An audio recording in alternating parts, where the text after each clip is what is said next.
The grill was still sizzling as Polly looked directly at me. There were 23 people at the barbecue in her backyard, her church friends, her cousins, her neighbors, and me. We'd been eating for 6 hours. She set the lemonade aside, waited until everyone was settled at the table, and then smiled. "To be honest with you, Mira," she said, "if you left tomorrow, nobody would miss you." Everyone at the table laughed. Derek, Brenda, Uncle Ray, even the church couple who didn't know my name. I glanced down at my plate, hot dog, yellow mustard, and a side of pickle. I ate it, taking slow bites, and looked my mother-in-law straight in the eyes. "We'll see." No one noticed what I said. The conversation had shifted to someone's new truck. After 48 hours, everyone at that table will understand exactly what I mean. Welcome to the drama of silent stories. I'm Mira, 32 years old, and I was the woman who held my husband's family together for 3 years while they completely ignored me. This is the story of how life got me down and how they realized I was the only one keeping them alive. If you're not one of those people who sit around the family table, share your thoughts in the comments below and make sure you subscribe. I grew up in a small town, so small you might not even find a toilet. Garrison, Tennessee. One traffic light, one restaurant, one church with a leaky roof that no one ever fixed. My father worked in a furniture factory in a neighboring town. He died when I was 19. He was in a forklift accident one Tuesday afternoon. My mother lived another 6 years before she got cancer. I was 25 years old, standing in a hospital corridor with a board full of papers, and nobody was calling my name. No brothers, no famous uncles or aunts. Just me and a rented apartment with a kitchen table where I ate my meals. I was teaching graphic design on a laptop I'd bought for $60 at a secondhand store. Free tutorials, free software. I designed flyers for a Baptist church. Designing the restaurant menu and the hardware store logo cost me $40, and I thought I was on the right track. Finally, I'd saved enough money to attend community college, enough for 2 semesters of basic business administration and how to calculate and file taxes correctly. Then I met Derek Smallwood at the Polk County Fair. He worked at the ring toss station at the volunteer fire station. He had big hands and a friendly smile. He brought me wildflowers the second time we went out. They weren't from the field behind his mother's house, nor from the store. He listened to me when I spoke. He didn't interrupt.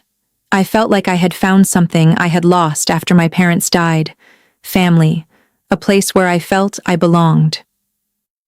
We married a year later. I packed all my belongings into 4 boxes and moved to Cedar Falls to be close to people. I thought I'd found a family, but it turned out I'd found an audience for my breakdown. Smallwood has been holding a monthly food drive for 15 years. On the first Saturday of every month, rain or shine, Pauline's yard is open. The yard wasn't pretty. A wire fence, a gas grill Derek's father had bought before the accident, and 2 folding tables covered with plastic sheeting that Pauline replaced twice a year, whether she needed it or not. Between 20 and 30 people showed up. Cousins, friends from church, and a few neighbors who came for the free food and stayed to chat. That's what no one talked about. I did everything. I bought the meat from Ingram's butcher on Thursday. On Friday night, I grilled the ribs, mixed the potato salad, and made coleslaw. On Saturday morning, I baked cornbread, loaded the truck, drove to Pauline's house, set the tables, laid out the napkins and plates, and decorated the centerpiece with wildflowers I had picked from her hiding place. Pauline's contribution was to sit in her green chair in the garden, greeting guests like a queen, receiving every compliment as if she'd been standing by the fireplace since dawn. "Pauline, this potato salad is wonderful." "Well, thanks, Carol. It's an old family recipe. My recipe, actually, my grandmother's. It's one of the few things I still have from my mother, but I never helped her make it. I told myself it wouldn't change anything. The food was delicious." People were happy. Picking Pauline up from her yard was like poking a hornet's nest with a slack stick. Derek didn't notice it, or even if he did, he kept it to himself, just like he kept so much else to himself. The website worked almost automatically. I told Uncle Ray about it once while they were talking about cars.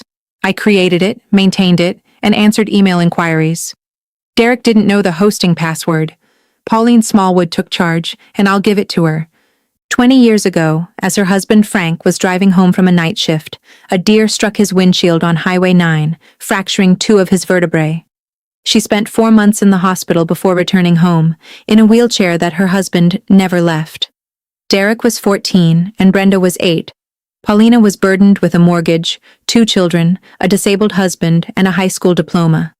The following month, she opened a daycare center in her home. For 14 years, she raised other children to make ends meet. She cooked, cleaned, changed diapers, paid taxes, and kept the family afloat through the darkest of times. She retired 3 years before I married Derek. She deserves every chance she gets. The problem wasn't what Pauline did, but that she couldn't let go of her identity. She built her identity through sacrifice. She was the one who held everything together, the one who didn't ask for help, the one who held the family together when the world tried to tear it apart. And then I came along. Young, professional, competent. Derek looked at her as if he'd found what he was looking for. Pauline didn't see a bride, she saw a replacement. And for the first time on Thanksgiving, I brought home my mother's homemade pecan pie recipe. Pauline took the candy without a word, but offered a cake from Biggly Wiggly's.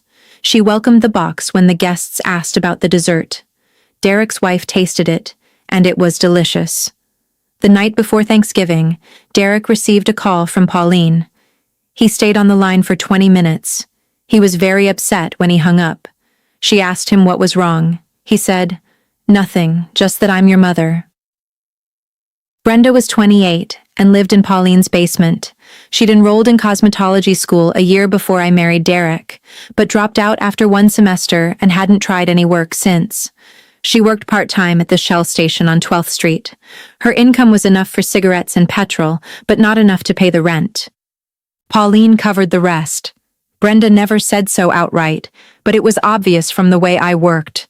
The way her jaw tightened when Derek mentioned what she'd designed. I felt the same hunger I felt when I was 22. The kind of hunger that makes you look at other people's lives and wonder why you didn't start your own. The difference is, I did something. Brenda did something cruel on her end. She'd call me helper in Pauline's kitchen, a voice I could hear and then deny it later. She once accidentally dropped an open bottle of barbecue sauce on my laptop bag. I laughed. Pauline smiled. No one apologized. Then there was Uncle Ray, Pauline's older brother, 65, who had retired from a plastics factory in Mooresboro and had been widowed 3 years earlier.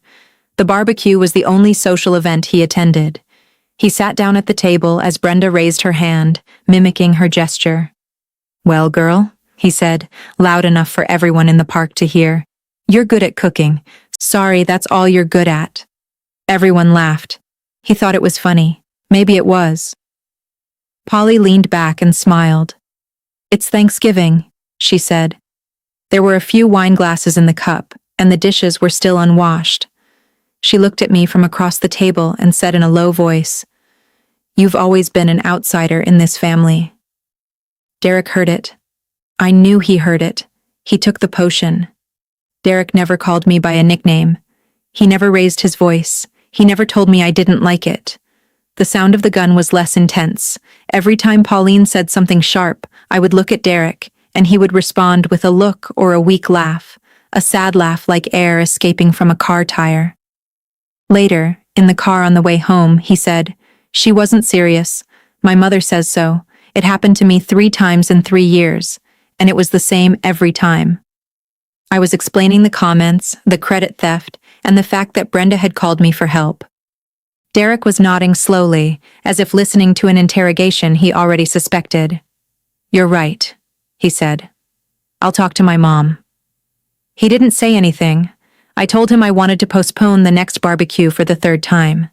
He was silent. Then he said, "My mom raised me after my dad's accident.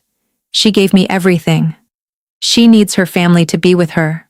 Mira, please, I was the only one who wanted that. I always did." It took me a long time to understand what Derek was doing. He wasn't neutral. There's no neutrality when your wife is being humiliated at your mother's table and you're asking her for an autograph instead of taking a firm stand. Silence aside, Derek has his own choice every month, my dear. He wasn't as cruel as Pauline, but worse. He was docile.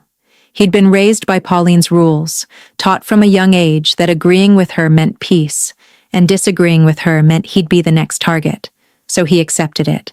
He accepted it when she made fun of my cake. He accepted it when Brenda spilled gravy on my bread. He accepted it when Pauline told me I was weird. He agreed without saying a word.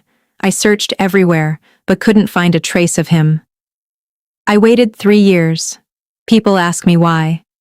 The answer isn't easy or satisfying. Start with practice. Their names were listed in the mortgage contract. I established an independent customer service center in Cedar Falls, a restaurant, a hardware store, a church, and a veterinary clinic in the neighboring town. My social network was the church community, and leaving meant leaving behind the only people who would welcome me at the grocery store. Then there was something I couldn't bring myself to say. My parents had died. My grandparents had died. I hadn't had any brothers or sisters to talk to since I was 12 years old. I was the only family left, a small, restless, apathetic, and sometimes even hostile group. Leaving meant going somewhere, and I would have accepted anything. I didn't want to take on too much responsibility. I took over the cooking logistics because no one else wanted to. I kept the shop's ledgers because Derek wasn't good with spreadsheets. I helped Brenda file her paperwork twice. My Uncle Ray drove me to my cardiologist appointment.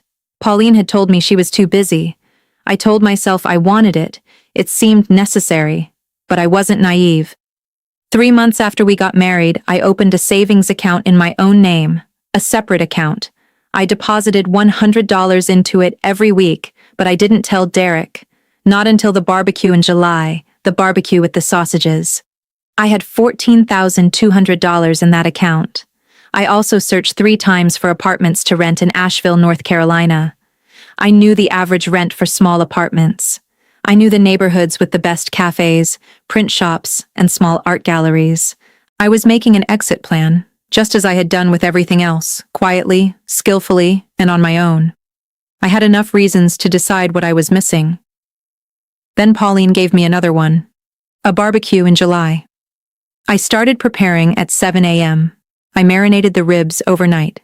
I mixed up a potato salad from memory, my grandmother's recipe, which Pauline said was her own. I baked 2 trays of cornbread. I put everything in the bread machine.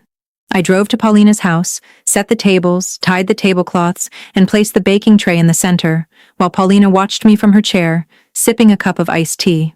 "You've lost your place at this table," she said. "You've wrecked it." 23 people came. The ribs cooked perfectly on the grill. The potato salad was gone in 30 minutes. Uncle Ray filled his plate 3 times. Carol, who had just returned from church, told Paulina that the cornbread was the best she had ever tasted. "Well, I added a little honey this year," Paulina said. I didn't help. I poured myself a glass of lemonade and sat down at the edge of the table. Then the conversation turned to family. Someone mentioned a relative. Paulina leaned forward, glass in hand, her voice echoing through the garden. "Family is everything. Blood is everything."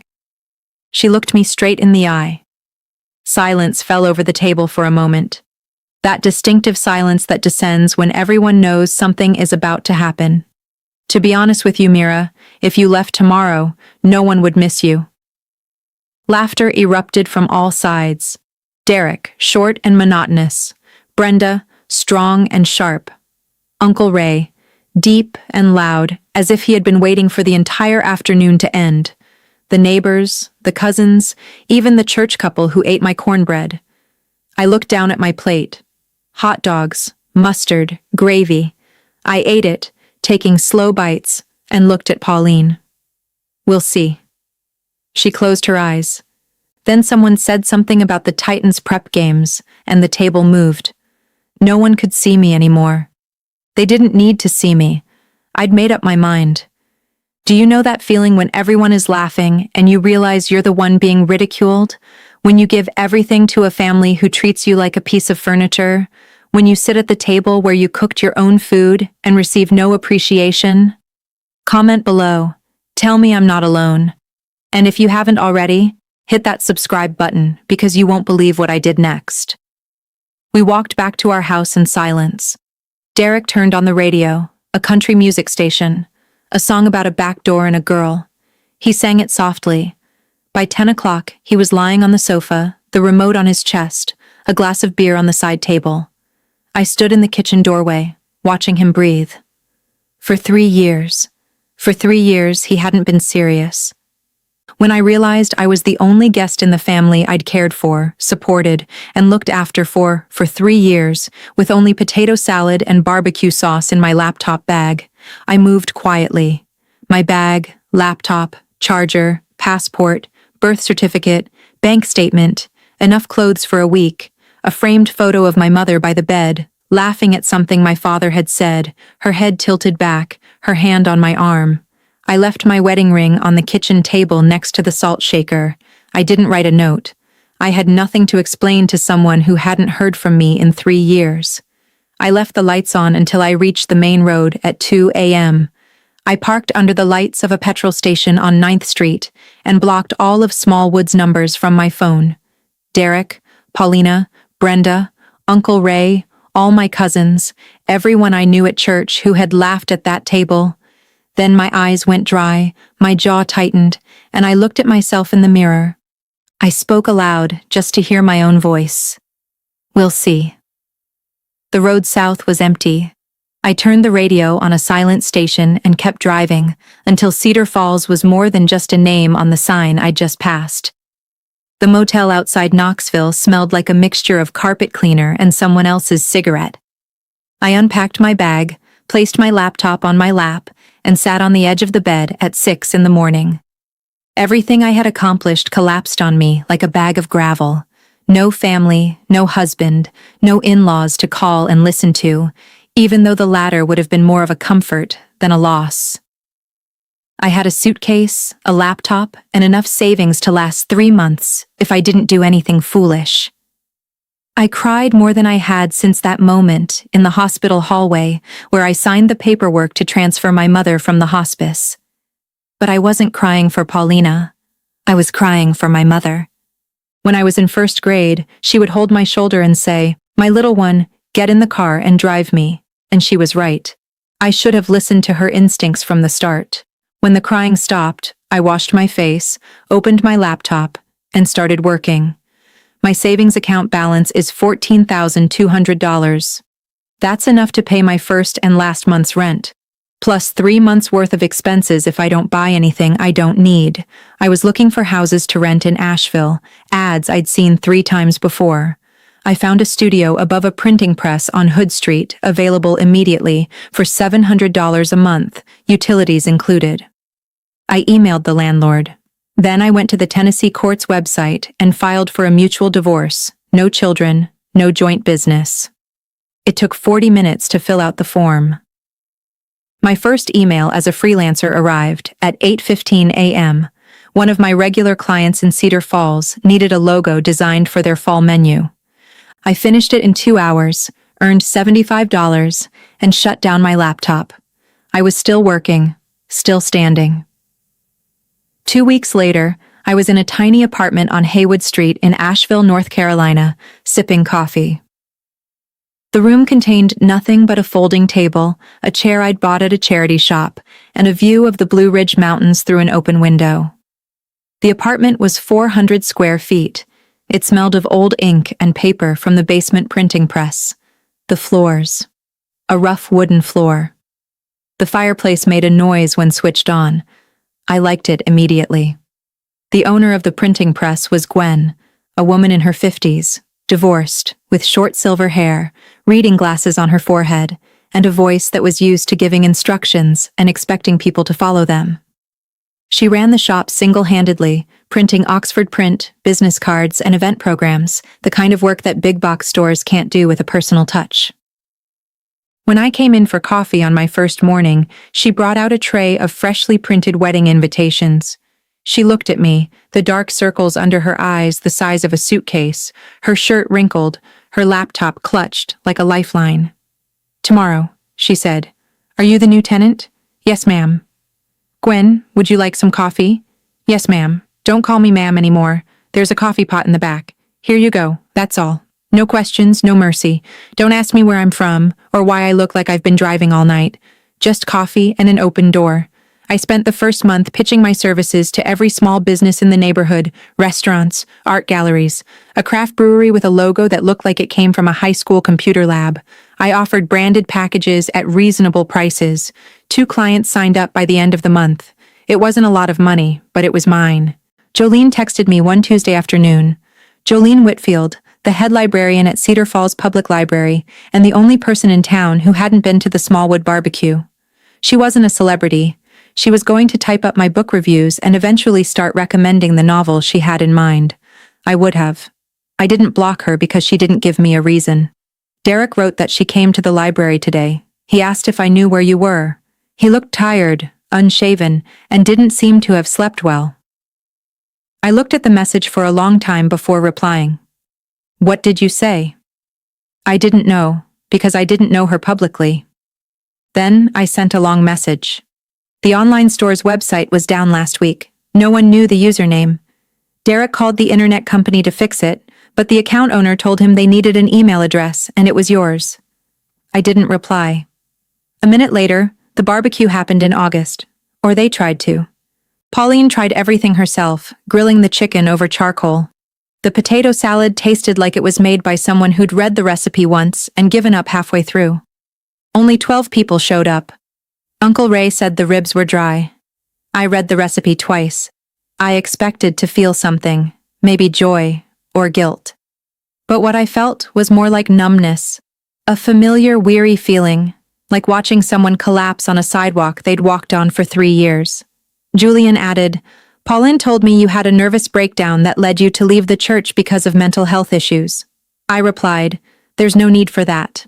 I sent her another message from Julian. Derek moved in with Pauline. He couldn't manage the house on his own, especially the mortgage payments. I closed the app, poured myself a cup of coffee, and went back to work. In the 3rd month, he contacted Margaret Owens, a boutique hotel on Charlotte Street. The 68-year-old owner, a former school principal, had seen my business card posted on the bulletin board at Gwen's printing press, just as some women do when they retire from gardening. She needed a complete overhaul of her branding, logo, website, signage, room key cards, and breakfast menu design. She had a budget of $4,500 and a vision that was not just warm, but sophisticated, like a fine bourbon. I spent 2 weeks working on the presentation, developing 3 conceptual panels, integrating fonts, and creating colors inspired by the mountains outside the hotel lobby windows. I prepared dinner for her on Thursday morning, and she served me coffee with a cracked handle. She stared silently at the dishes for a minute, then looked up and said, My love, this is what I was thinking but couldn't express. Where were you hiding? I couldn't help but laugh. It was something I could hide. Gwen was printing the final versions of the presentation. Meanwhile, we had coffee together most mornings. It wasn't formal. 2 women working independently found working side by side comfortable. They're running away from something, Gwen said one morning as she placed the printed menus on the table. I picked them up, flipped through them, and checked the color accuracy. I said, I'm having a problem. There's a difference. She didn't quite believe me, but the look in her eyes made me think she didn't. Margaret sent me a handwritten thank you card when the rebranding process began. I hung it on my studio wall. The first thing I did after moving in was declutter. Then I sat at my desk and thought of something I was going to get rid of. My mother's box, the keepsakes she'd left in the little wooden attic. I needed it. I asked Jolene to take the box. When Derek learned she was at the store, I drove to Pauline's house on Saturday. Polly opened the door, handed it to her without a word, and closed it before Jolene reached the balcony threshold. Jolene had sent an urgent message. It arrived on Wednesday. I sat on my studio floor with the box between my knees, slowly peeling away the tape. Opening things can be painful. My mother's things, the last vestige of a woman who loved me unconditionally and left without fully regaining her dignity. The silver bracelet is gone. My father gave it to her on their wedding day. Delicate and simple, engraved with her initials on the inside. It's gone. So are her handwritten recipe cards. Decades of Sunday dinners in her beautiful script. Cornbread, sweet potato casserole, peach salad, and the potato salad Pauline was famous for, all gone. My parents' framed wedding photo, Dad in a rented suit, Mom in a dress her sister made, gone. In its place, on a folded kitchen napkin that still smelled of Pauline's soap, was a yellow sticky note, in Pauline's handwriting, the large letters pressed so hard they covered the paper. You don't understand this at all. I sat on that floor for a long time. I didn't call anyone. I didn't scream. I didn't throw anything. I took the sticky note and put it in my desk drawer. I didn't tell anyone if I needed to remember why I left. The bracelet, the prescriptions, the photos were gone. Polly took me and tried to hurt me, then she ran away. But it also gave me something I hadn't expected. It gave me security. I wasn't running away anymore. Margaret Owens directed me to the Asheville Regional Arts Council. The council's director, Wallace Pryor, was in his 60s and wore a bow tie, a thoughtful gesture that stemmed from consideration for people's feelings rather than simply decorating them. They needed a costume designer for their annual fall gala. The invitations, the programs, the venue signage, the social media graphics, and the entire event's visual identity. The contract was worth $8,000, more than I'd earned in a single month throughout my entire career. I pitched the idea like my life depended on it, because it did. Wallace called me 2 days later. "Miss Harper," she said, "I've just started working with my first girl professionally. We want to pursue your idea." The committee's decision was unanimous. I hung up, sat down in my chair, and pounded my hands on the table until they shook. That week, I signed a lease for a real studio, a small shop 2 blocks from Gwen's printing press, with 500 square feet of glass windows and a lockable door. I painted the walls a warm white, hung prints of my work, and ordered a sign for the window that said, Harper Creative. Gwen helped me hang it. She stepped back, tilted her head, and read the name aloud. Harper Creative. It sounded right. "That's my mother's name," I said. It sounded right. She gave me a cheap bottle of champagne with a plastic cork, and we drank from a cup of coffee on the sidewalk as the sun dipped behind the mountains. For the first time in over a century, I felt as though I were standing in a space carved around me, not above me. My mother's name was on the windows, my work on the walls, and my hands were still there. Jolene's updates came like warnings from a delayed crisis. 4 months after I left the auto repair shop, I was still unemployed. Derek had hired freelancers from an online marketplace. He paid $2,000 for a website template that crashed every time someone tried to book an appointment. 3 of his regular customers brought their trucks to the online store in Murfreesboro. Pauline tried to recapture the magic of barbecues in September. She cooked all day, bought her own ribs, and prepared them exactly the way she thought she'd seen or tried them before. 8 people were there. The potato salad was soggy, and the cornbread was dry. Brenda had brought a store-bought dressing, called Polly Lazy, and the 2 of them argued so loudly in the kitchen that Uncle Ray could hear them from the backyard.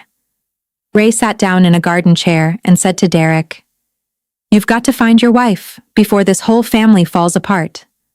Derek looked down at his plate. She didn't answer my calls. Then I drove there.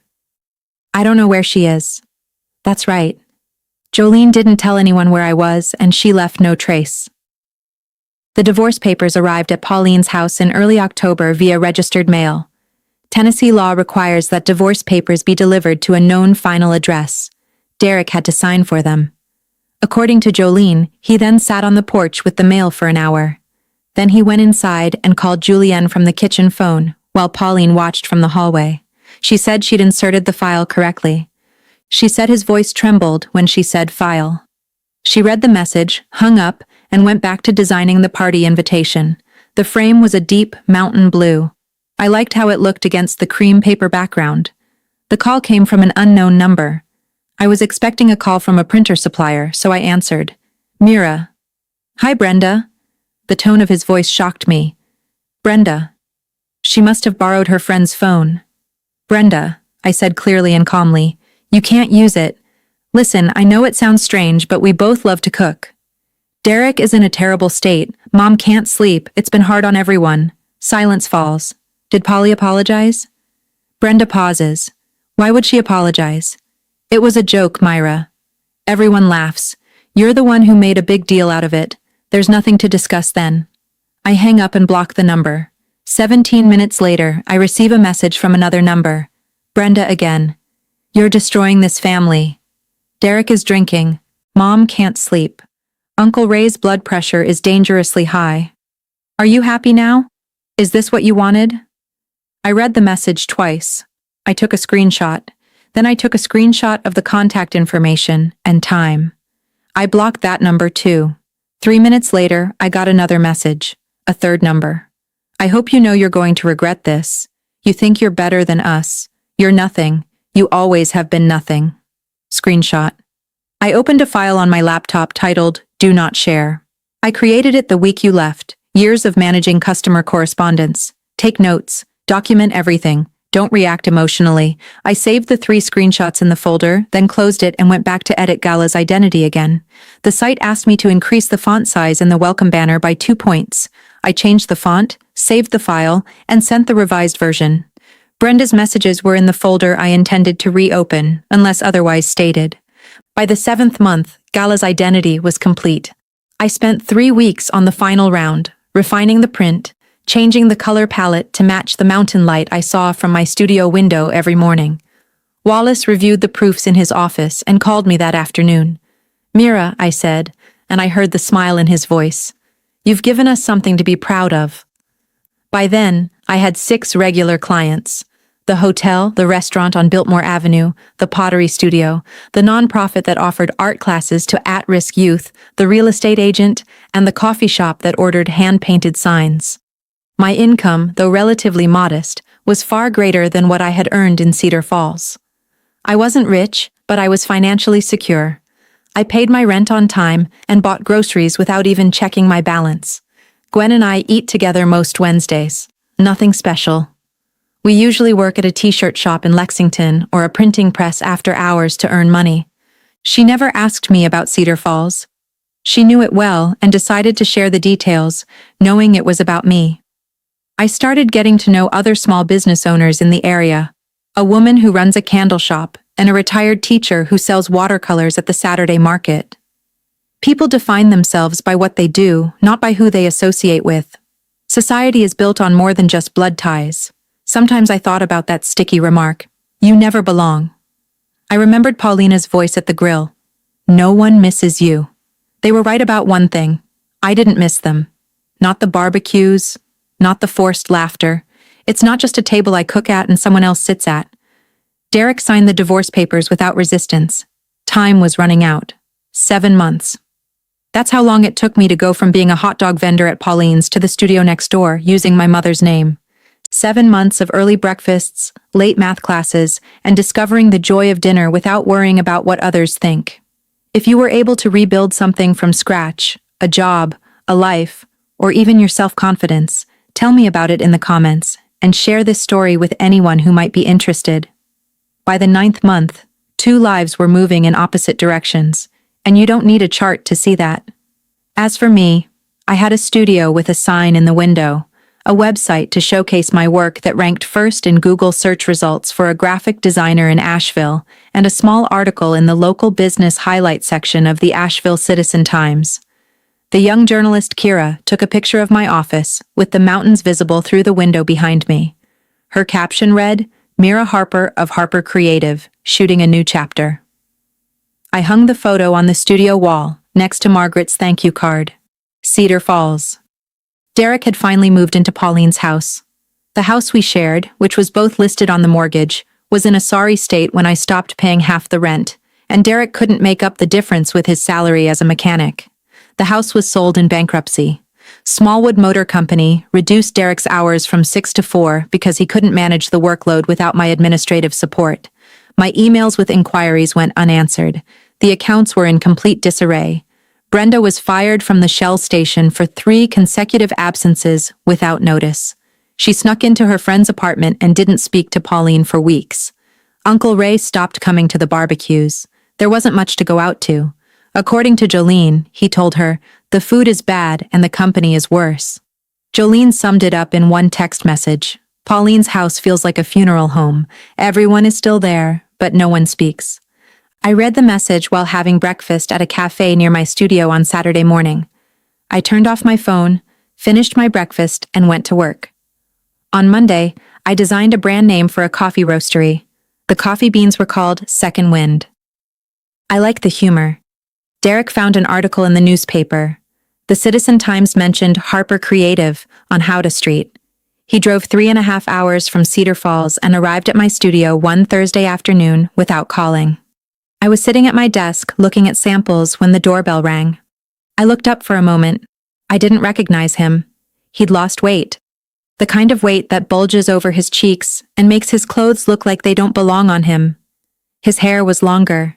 The hands that had brought me the wildflowers were buried deep in his pockets, as if he didn't trust them. Mira, Derek, we're standing there. I didn't call him. I didn't ask him. My mother was wrong. He said what he said about the bra. It was wrong. I should have told him that night. I should have told him a long time ago. I waited. He looked down at the ground and then back at me. Let's go home. We can sort this out. I'll talk to my mom. I really will this time. I studied his face. That boy from the county fair was still there, sitting in the same spot, exhausted, in the car on the highway for 3.5 hours, waiting for the unexpected outcome for a year. At this point, I said, I should have disappeared before you found your voice. And the problem is, you say I'm lost, not like she says, but like I am. He opened his mouth and said, I want to tell you something. I want to tell you something first.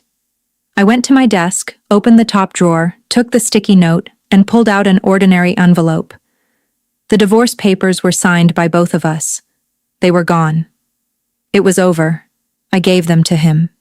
He looked at the envelope like it was a living thing. Then he took it. Sorry, Mira, I know. He stood there for a moment. Then he turned and left. The doorbell rang behind him. I closed the drawer. Derek must have told Pauline about the papers when he got home, because my phone at the studio rang at 9 o'clock the next morning, an unknown number. Pauline recognized the phone number I had publicly posted for customer inquiries. I sent the message to the answering machine. The message lasted about 3 minutes. Pauline's voice was calm, like she was giving instructions to kindergartners. Then she suddenly exploded. Do you think you can just leave like that? Stay away from my family. Stay away from my son. You think you're someone else now because you have a little shop in town that no one's ever heard of. Let me tell you something, Mira. You've always been an outsider in this family. You were never one of us, and you never will be. Derek, you'd better not drag him into your pathetic hobby like you did with your lonely, grieving mothers. The message cut out. I'd exceeded my voicemail limit. I sat in my chair and listened to the silence that followed. I played it back so I wouldn't get hurt. I'd exceeded that limit months ago. I played it for Polly so I could hear what she hadn't heard in her own voice. Oh dear. She completely lost control, and every time she pressed the button, it slipped through her fingers. I saved the voicemail and put it in my Do Not Disturb folder. I never called her again. But the phrase stuck in my head. You've always been an outsider in this family. She'd said it on Thanksgiving. And now, sobbing in the car, she'd repeated it. The same words, the same woman. But she was wrong about one thing. Guests don't wash the dishes, guests don't cook, guests don't keep the books, and guests have every right to leave when they've had enough. The truth about the little bushes didn't come to light because I told my parents. It came to light because I didn't need to. Cedar Falls was a small town. If the second loan is fraudulent, the bank will cancel it. But the first mortgage, which I paid off, if it wasn't paid, the property would be foreclosed on. It would be paid off. I stopped making the payments. Alan looked at me, not with condemnation, but with the look of someone who knows math. Then the house would be put up for auction, maybe in 6 months. I shook my head. That day, I filed an identity theft report with the Federal Trade Commission from my laptop in my apartment. I froze my credit history with all 3 credit bureaus, Equifax, Experian, and TransUnion. I wrote a letter of objection, printed it, signed it with my real signature, and mailed it to Valley First Credit Union by registered mail. Then I made dinner, a grilled cheese sandwich and tomato soup, and sat on the couch and ate it in silence. 60 to 90 days. I waited. I waited 32 years. Alan's investigation moved faster than I expected. Vale was initially complicit. They had their own obligations to attend to, and the falsified notary statement was a problem for them as well. Within 3 weeks, the bank had $47,000. It was transferred from the loan account to a business current account at another bank, registered to G&H Ventures, LLC. G. Legart, H. Lee Holt, Darren Holt, and Notary Partners. I sent him the distribution records. I read all the financial documents written in pencil on yellow legal paper, slowly at the kitchen table. An $18,000 down payment had been made for a vacant lot in rural Berks County, which had since lost 40% of its value due to a rejected redevelopment application. $22,000 was sent to a Ford F-150 truck registered in Garrett's name, which was listed as a company vehicle in the LLC's records. The remaining $7,000 was allocated for operating expenses. Alan obtained bank statements for these operating expenses. The expenses included 2 trips to Las Vegas, airfare, and hotel accommodations. They also included 6 dinners at Philadelphia restaurants costing less than $100 each, a video game console with 3 controllers, and a monthly membership to a cigar club. My brother used my name to steal $47,000 and spend it on worthless land, a truck to take me to the gas station, and vacations I'll never take. I didn't sleep at the table. I didn't cry. I picked up my pen and added each item to the spreadsheet. Column A, item. Column B, amount. Column C, source. Column D, status. After I finished, I closed my laptop and washed my coffee cup. My brother took everything that had my name on it, and my mother called it the pride of the family. That night, I sat alone at the kitchen table, with my mortgage application under the reading light. My certified public accountant, CPA, license lay beside it. 2 signatures, 2 versions of my name, written in 2 different handwritings. The signature on my will was mine. Clean, neat, and the prisoner wrote on the left, as I had learned spelling from Mrs. Patterson in the 3rd grade at Millfield Primary School. The signature on the arrest warrant was Garrett's. The letters were written on the right. The space was limited, but the S was slanted to the right. This was a common mistake, like seeing a signature 100 times and not recognizing the handwriting. I remembered 312 checks I had mailed over the past 8 years. Every single one bore my actual signature, written willingly, without thanks, and without any notice. No one in my family studied those signatures. No one held any of them up to the light. No one framed them or kept them. They changed them and forgot about them. But this fake signature of mine was important to them for the first time. They weren't the real ones. They weren't the ones who turned on the lights, or who plastered the ceiling, or whose frank insurance was valid. Fake. He paid $47,000 for a truck in Las Vegas. That was the signature required. I stared at the 2 names engraved on the headlights for a long time. A promissory note for $47,000. I folded the application and put it back in the envelope, then placed it in file 814 Maple, and put the file in my desk drawer. Then I turned off the light, brushed my teeth, and went to bed. I didn't dream. I do dream sometimes. But the next morning, at 5:15, I felt a clarity of mind I hadn't felt in years. No anger, no sadness, no math. Rita and I were sitting in a corner of Calhoun's on High Street. She was eating a club sandwich. I had coffee and chicken noodle soup. She asked me, "What are you going to do?" I replied, "I'm going to get the system working. A report has been filed with the Federal Trade Commission. The credit bureaus are investigating. Alan is running the bank, and my job is done." She asked, "What job is done?" I answered, "Everything.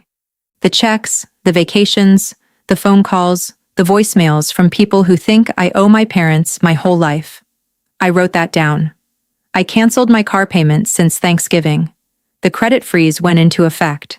I filed a complaint with the Federal Trade Commission. I changed the locks on the apartment, not because I thought Garrett was coming, but because this is the old lock Frank installed when I first moved here, and I don't want anything in my life to affect my family.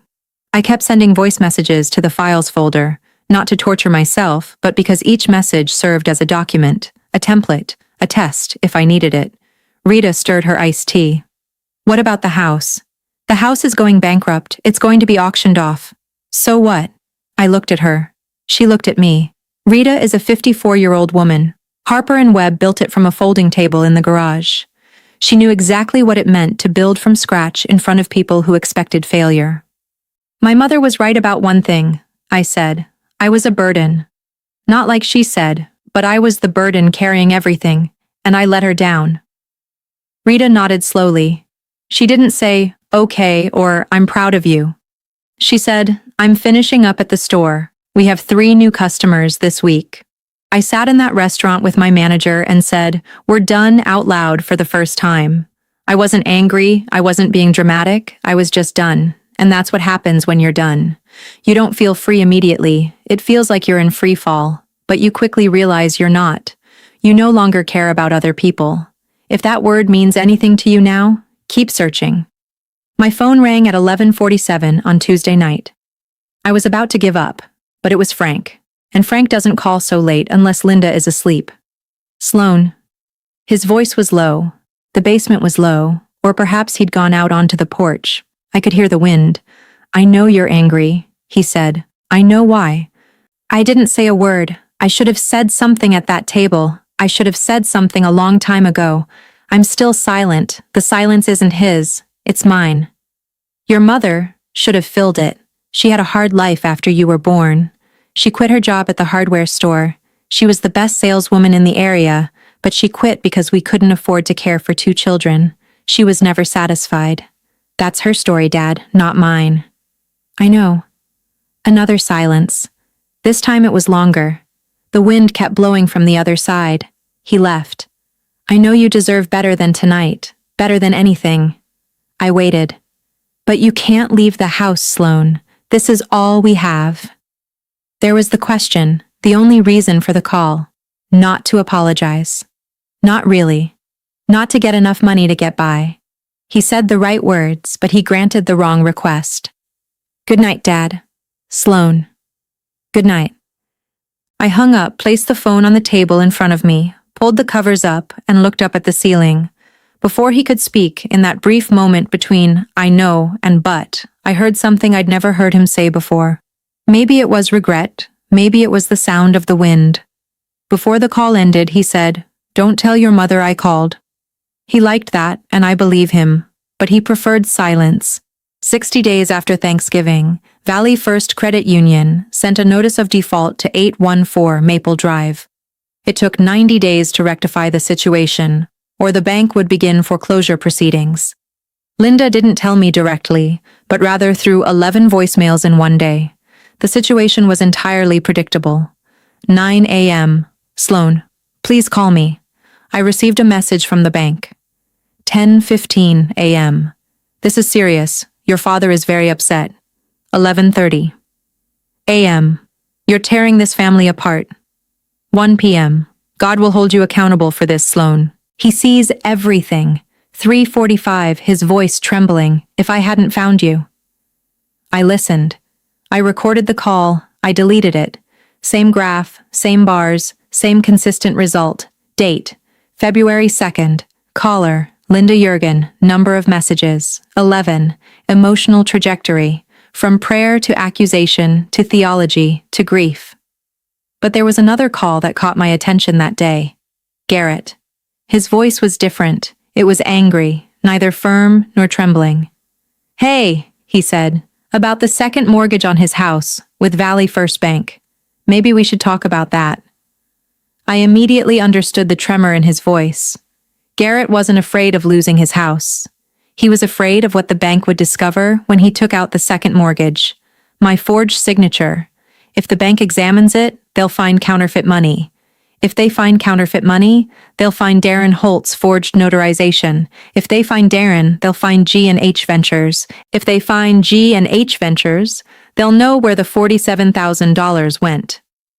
Las Vegas, a truck, a gaming console. Talk to Garrett through your lawyer. I hung up. He didn't call back for 6 weeks. January turned into February, and something strange happened. My life settled down. It wasn't empty, it just settled down. That kind of stability that comes when you stop carrying burdens I know so well. When I moved into a house I hadn't been living in for $1,720 a month, my checking account wasn't the same anymore. It grew. I opened an investment account. A simple Vanguard index fund. Nothing special. I bought a real sofa to replace the Goodwill sofa I had from my first apartment. The one with the spring coming out of the left cushion. I signed up for a yoga class at the community center in Lancaster, Tuesday and Thursday evenings. I'd never done yoga before. It turned out I loved it.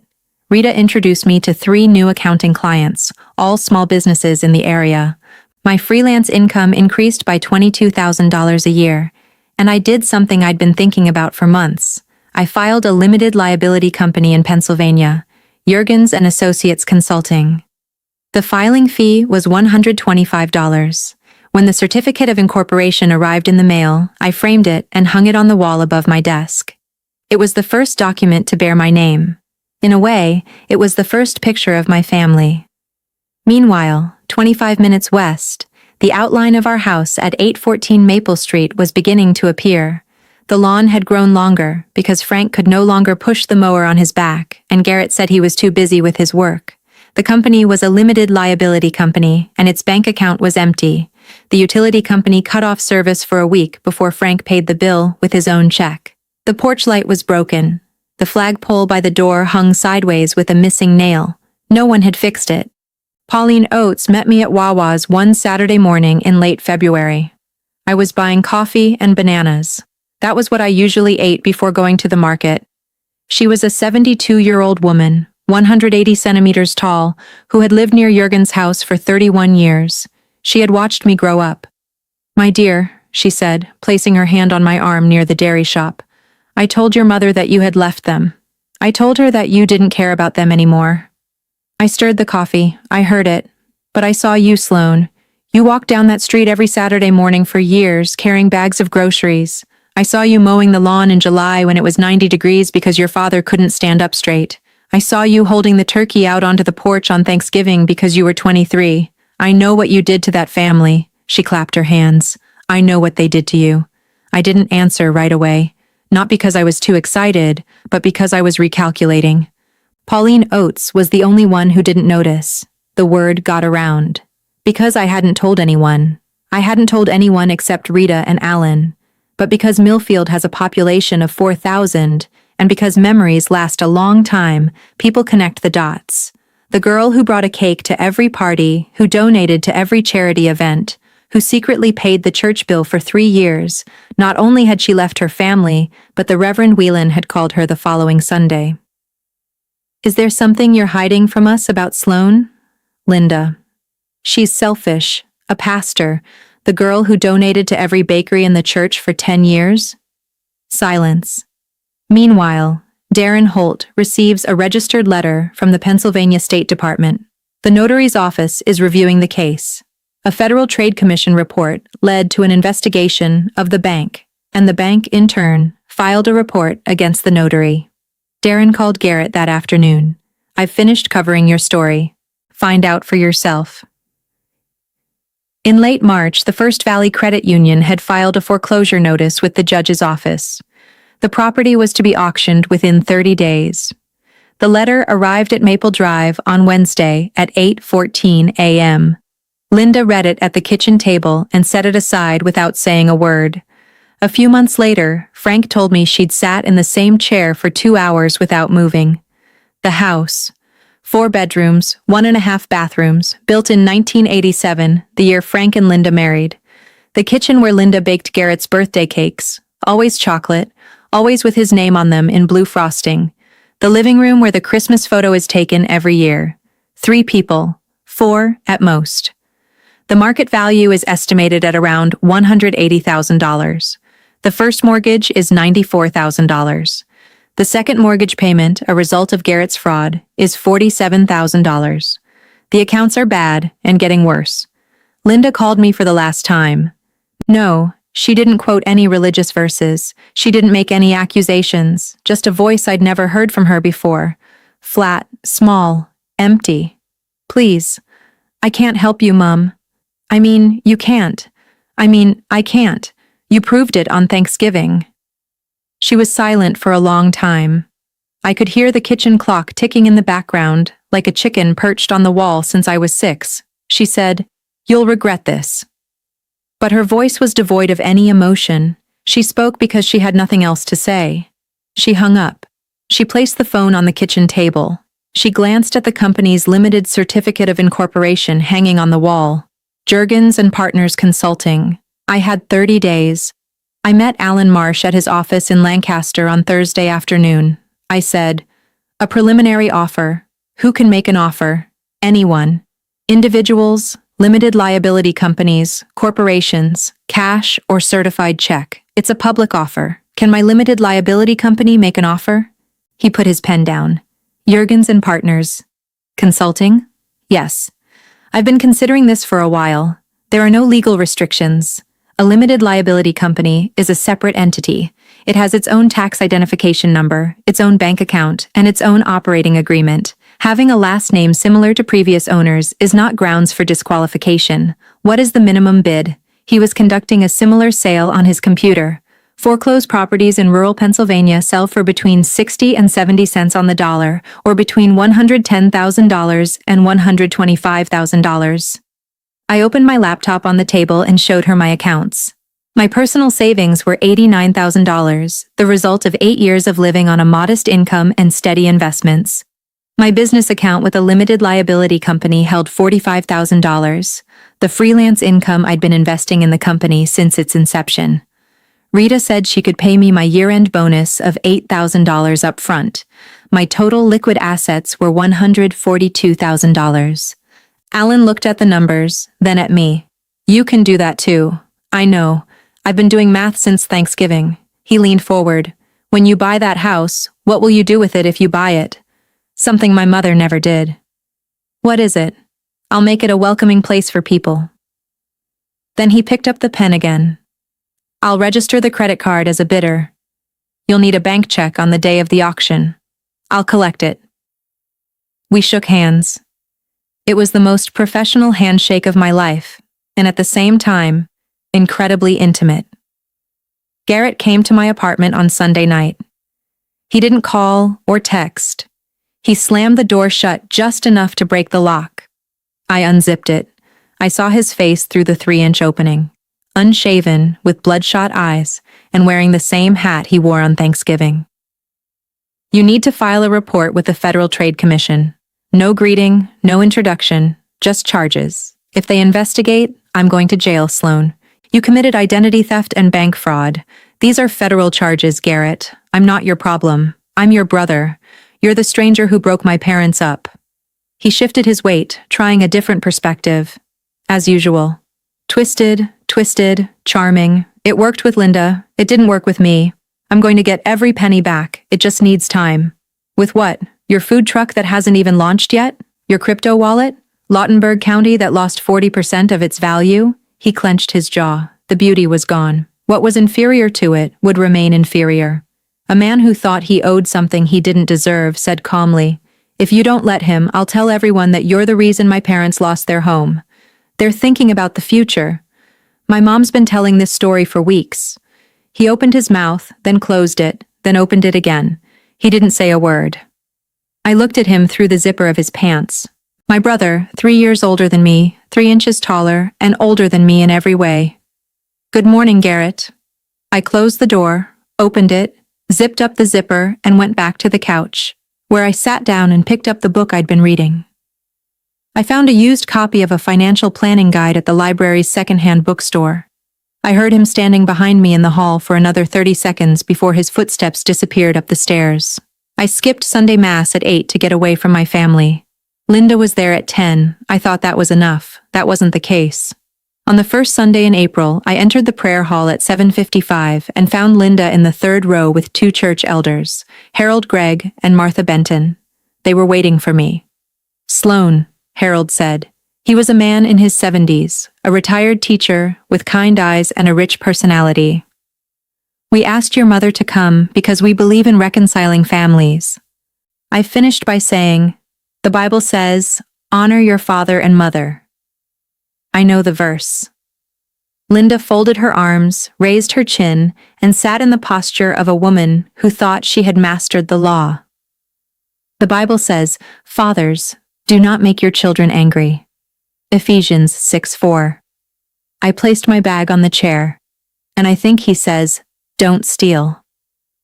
My brother forged my signature on an official document, a $47,000 bond.